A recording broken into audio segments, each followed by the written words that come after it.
Hi, I'm Sarah Rowland. We're at the Capital Conference in the Okanagan. Joining us today is Steve Swatton, President, Director, and CEO of K2 Gold. Thank you for joining us. Thanks for having me. Tell me about your company. What's your story?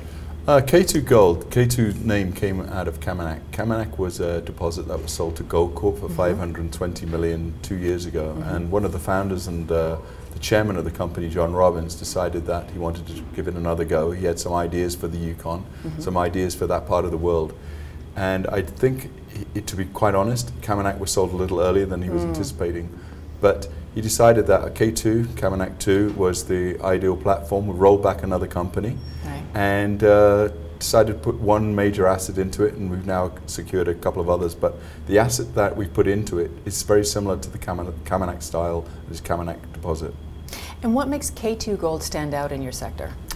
K2 stands out simply because it is the only new discovery in the Yukon in the last 3 or 4 years. And it's in an area which everybody had written off as an uninteresting area.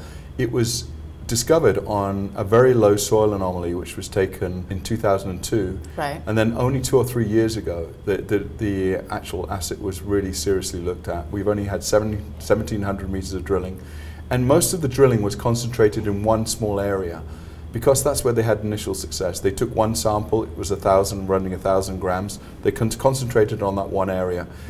Well, it now transcribes that we have 2 or 3 other areas that are equally interesting, but we made the discovery of these other areas at the end of last season when the snow had already fallen, and we didn't have the chance to go back into our look at them. So this year, we're going to go back and take a look at these other 2 and 3 areas that we have discovered.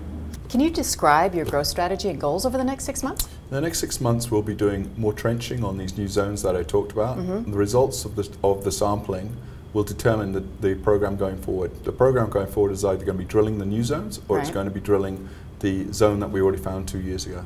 Well, it sounds like you got it covered either way. Thanks so much for joining us.